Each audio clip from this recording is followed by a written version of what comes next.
உள்ளதை உள்ளதென்றும் இல்லதை இல்லதென்றும் சொல்லுங்கள் என்று சொன்ன நம் கருணாமூர்த்தியான இயேசு கிறிஸ்துவின் திருநாமத்தினாலே உங்கள் அனைவரையும் நான் வாழ்த்துகிறேன். தலைப்பை பார்த்த உடனே எல்லாரும் பயந்துருவீங்க. ஆனால் இது என்னிடம் அதிகமாக கேட்கப்படுகிற கேள்வி. இது ரொம்ப நாளாக 10 வருஷமாக கேட்டுட்ருக்காங்க.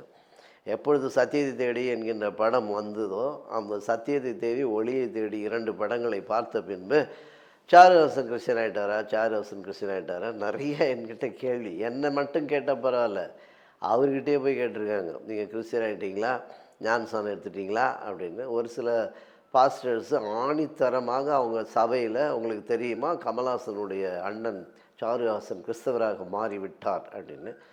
இன்னும் ஒரு சிலர் காணொளியே போட்டாங்க. அதாவது சாருஹாசனுடைய தம்பி சந்திரஹாசன் அவருடைய மரணத்தில் அங்கே பெட்டியில் வைத்து அடக்கம் பண்ணினார்கள் அப்படின்ற அந்த ஃபோட்டோவை கொண்டாந்து போட்டு, இவர் இந்த படத்தில் நடித்த 2 டயலாக்கையும் போட்டு, இந்த குடும்பமே கிறிஸ்தவ குடும்பம் அப்படின்லாம் நம்ம முத்திரை குத்தி இதை மாதிரி பண்ணிடுறோம். அது ஏன் சொல்லுறேன்னா, பலருக்கு அது சில சமயங்களிலே அவர்களுக்கு அது பிடிக்காமல் போய்விடும். ஒரு சின்ன வெறுப்பு கசப்பை உண்டாக்கிவிடும். திரும்ப திரும்ப அவங்ககிட்ட போய் நாகேஷ் என்கின்ற மிகப்பெரிய ஒரு நடிகர், நகைச்சுவை நடிகர், அவர் கிறிஸ்தவராக கிறிஸ்துவை ஏற்றுக்கொண்ட பின்பு கிறித்தவர்கள் கொடுத்த அந்த இது போல் டார்ச்சர் போய் போய் போய் அவர் இங்கே வரீங்களா, அங்கே பேசுகிறீங்களா, எங்கள் சர்ச்சுக்கு வரீங்களா அப்படின்னு கேட்டு அவர் திரும்ப பின்மாறி போய்விட்டார். அது வரலாறு.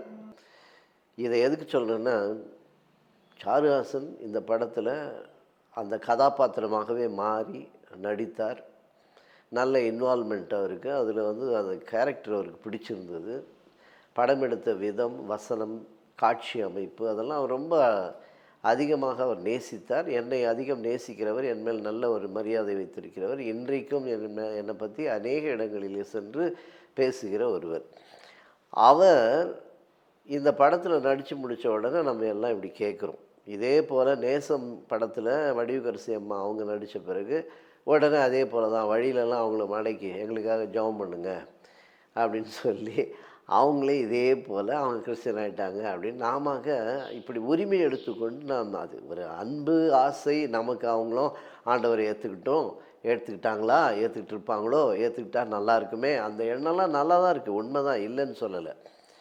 இப்போ சிவாஜி கணேசன் இன்ஸ்பெக்டர் சௌத்ரி என்ற தங்கப்பதக்கத்தில் நடித்தார். காக்கான்னு ஒரு படம் வந்தது. அதில் சூர்யா இன்ஸ்பெக்டராக கமிஷனராக இதை நடித்தார்.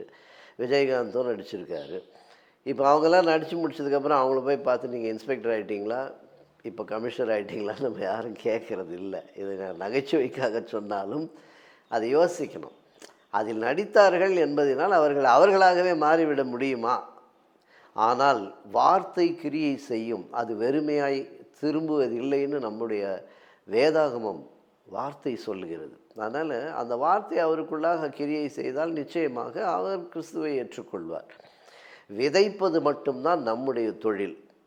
ஆண்டவர் நம்மகிட்ட என்ன சொன்னார், போய் சொல்லுங்கள் அப்படின்னு தான் சொன்னார். சொல்லிவிட்டு வந்துரு, அதுக்கப்புறம் மற்றதெல்லாம் நான் பார்த்துக்கிறேன். நீ என்ன பண்ணுறனாக்க சொல்லி அப்போவே இழுத்துன்னு தண்ணியில் போட்டு முங்கி எழுப்பிடணும்னு நினைக்கிறோங்க, அது தவறு. அது போல் நம்ம செய்யக்கூடாது. ஏனென்றால் வற்புறுத்தல் என்பது தவறு.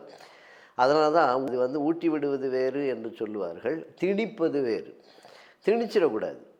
சத்தியத்தை நாம் ஊட்டி விட வேண்டும். சத்தியத்தை சத்தியமாய் சொல்ல வேண்டும். சத்தியத்தை சத்தியமாய் சொன்னால் நிச்சயமாக அது அவர்கள் மனதிலே கிரியை செய்யும். அப்படி கிரியை செய்யும்போது அவர்களுக்கு விருப்பம் இருந்தால் அங்கே மனமாற்றம் நடக்கும். அது மதமாற்றம் அல்ல. அதனால் மதமாற்றம் செய்கிறவர்கள் தான் இது போன்ற கேள்வி.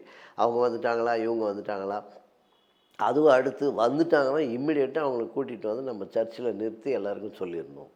வாட்ஸ்அப்பில் உடனே எல்லாருக்கும் பரப்பி விட்டுறணும், இவர் இப்படி வந்துட்டாருன்னு. அதிலிருந்து நாம் மாற வேண்டும். நாம் மற்றவர்களுக்கு சத்தியம் சொல்லுவது மாத்திரமே அது என்மேல் விழுந்த கடமை என்று வேதம் சொல்லுகிறது. அதை நாம் செய்தாலே நாம் கிறிஸ்தவர்களாக வாழலாம். Thank you so much. God bless you all.